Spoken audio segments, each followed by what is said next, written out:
Hello and welcome to Labor for an Australian Republic's national debate on a Republican vision for Australia. I'm Lisa Singh and my colleague Matt Thistlethwaite and I are the National Parliamentary Co-Conveners of LFAR. I'm sorry I can't be with you today, but I would still like to share some thoughts with you on my vision for an Australian Republic. And I'd like to begin by adapting some words from Sir Henry Parkes' historic 1889 Tenterfield oration when he said, "The great question which we have to consider is whether the time has not now arisen for the creation of this Australian continent, of an Australian government and an Australian parliament." Well, some 126 years later, I think we can add with an Australian head of state. My vision for an Australian Republic is the same as Henry Parkes'. It's one of trust. A vision for Australians having confidence in ourselves, of Australians putting trust in one of our own to embody our values and ideals and our constitutional system. Geoff Gallop, the chair of the Australian Republican movement, suggests that on the first day of the Australian Republic, the question will be asked by ourselves and probably by our children, why didn't it happen sooner? Well, I think the question that should be asked today is, what do we fear now that future Australians will not fear then?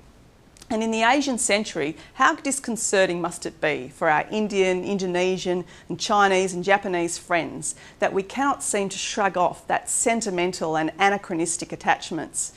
Australia's cringe from Tony Abbott's captain's call of knighting Prince Philip, I think demonstrates just how alien to our identity this sort of automatic privilege is.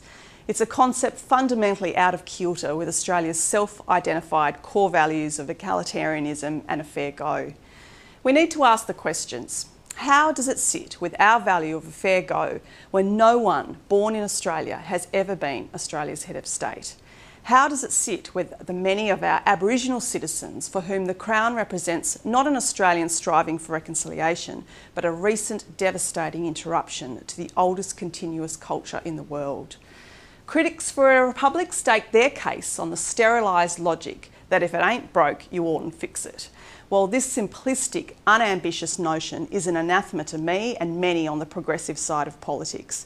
We demand that if it can be improved, we should do it.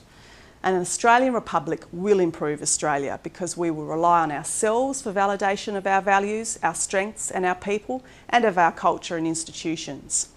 So the time has come for Australians to make it clear to ourselves and the world that we trust an Australian to be appropriate for us, representative of us and worthy of us.